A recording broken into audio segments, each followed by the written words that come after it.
अथ व्यवस्थितान् दृष्ट्वा धृतराष्ट्रान् कपिध्वजः प्रवर्ते शस्त्रसम्पाते धनुरुद्यम्य पाण्डवः।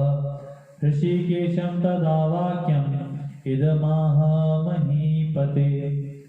इसकी व्याख्या इस प्रकार है। अथ इस पद का तात्पर्य है कि अब संजय भगवान श्री कृष्ण और अर्जुन के संवाद रूप भगवद गीता का आरंभ करते हैं।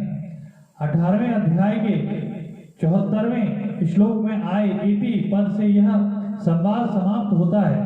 ऐसे ही भगवद गीता के उपदेश का आरंभ उसके दूसरे अध्याय के 11वें श्लोक से होता है और 18वें अध्याय के 66वें श्लोक में यह उपदेश समाप्त होता है। प्रवस्ते शस्त्र संपाते। यद्यपि पितामह भीष्म ने युद्ध आरंभ की घोषणा के लिए शंख नहीं बजाया था, अपितु केवल दुर्योधन को प्रसन्न करने के लिए ही शंख बजाया था, तथापि कौरव और पांडव सेना ने उसको युद्ध आरंभ की घोषणा ही मान लिया और अपने अपने अस्त्र शस्त्र हाथ में उठाकर तैयार हो गए। इस तरह सेना को शस्त्र उठाए देखकर वीरता में भरकर अर्जुन ने भी अपना गांडीव धनुष हाथ में उठा लिया। व्यवस्थितान् धृतराष्ट्रान् दृष्ट्वा।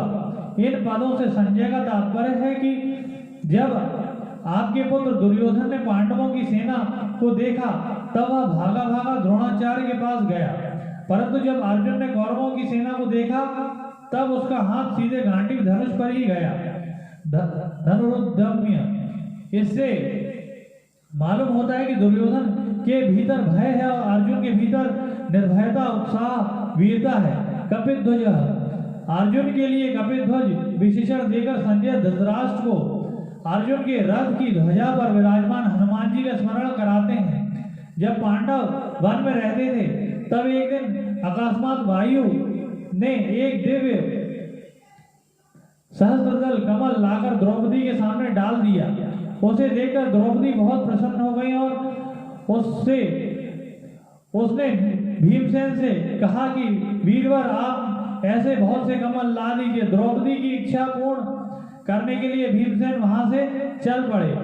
जब वे कदली वन में पहुंचे तब वहां उनकी हनुमान जी से भेंट हुई। उन दोनों की आपस में कई बातें हुई। अंत में हनुमान जी ने भीमसेन से वरदान मांगने के लिए आग्रह किया तो भीमसेन ने कहा कि मेरे पर आपकी कृपा बनी रहे।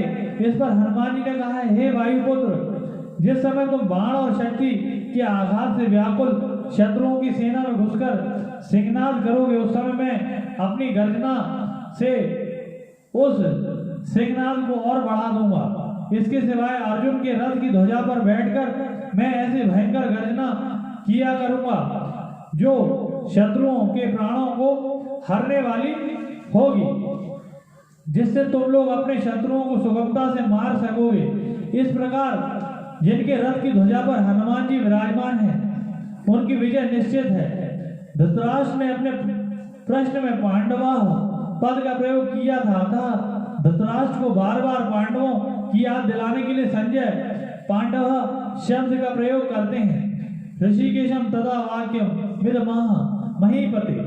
पांडव सेना को देखकर दुर्योधन को गुरु द्रोणाचार्य के पास जाकर चालाकी से भरे हुए वचन बोलता है, परंतु अर्जुन कौरव सेना को देखकर जो जगत गुरु अंतर्यामी हैं, मन बुद्धि आदि के प्रेरक हैं, ऐसे भगवान श्री कृष्ण से शूरवीरता, उत्साह और अपने कर्तव्य से भरे हुए आगे कहे जाने वाले वचन बोलता है। अर्जुन उवाच सेनयोरुभयोर्मध्ये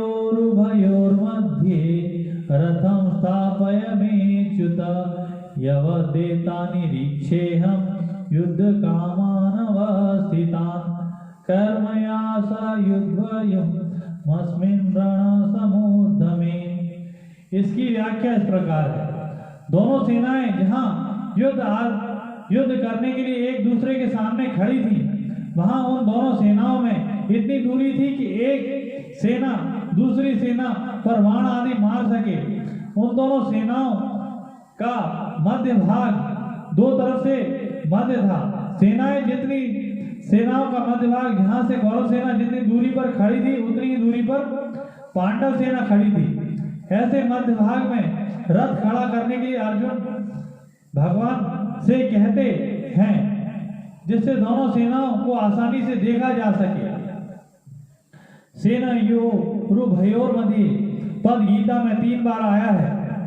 यहाँ इसी अध्याय के 24वें श्लोक में और दूसरे अध्याय के 10वें श्लोक में 3 बार आने का तात्पर्य है कि पहले अर्जुन शूरवीरता के साथ अपने रथ को दोनों सेनाओं के बीच में खड़ा करने की आज्ञा देते हैं। फिर भगवान दोनों सेनाओं के बीच में रथ को खड़ा करके कुरुवंशियों को देखने के लिए कहते हैं और अंत में दोनों सेनाओं के बीच में ही विषादमग्न अर्जुन को गीता का उपदेश देते हैं।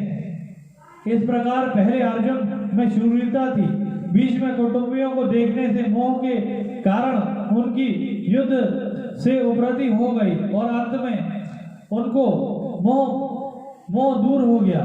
इससे यह भाव निकलता है कि मनुष्य जहाँ कहीं और जिस किसी परिस्थिति में स्थित है वहाँ रहकर और वहाँ उसको परमात्मा की प्राप्ति हो सकती है, कारण कि परमात्मा संपूर्ण परिस्थितियों में सदा एक रूप रहते हैं। दोनों सेनाओं के बीच में रथ कब तक खड़ा करें, इस पर अर्जुन कहते हैं कि युद्ध की इच्छा को लेकर कौरव सेना में आए हुए सेना सहित जितने भी राजा लोग खड़े हैं उन सबको जब तक न देख लूं तब तक आप रथ को वहां खड़ा रखिए। इस युद्ध के उद्योग में मुझे किन किन के साथ युद्ध करना है, उनमें कौन मेरे सामने बल वाले हैं, कौन मेरे से कम बल वाले हैं और कौन मेरे से अधिक बल वाले हैं, उन सबको मैं जरा देख लूं। यहाँ युद्ध कामान पद से अर्जुन कह रहे हैं कि हमने तो संधि की बात ही सोची थी, पर उन्होंने संधि की बात स्वीकार नहीं की क्योंकि उनके मन में युद्ध करने की ज्यादा इच्छा है। अतः उनको मैं देख लूंगी कितने बल को लेकर वे युद्ध करने की इच्छा रखते हैं।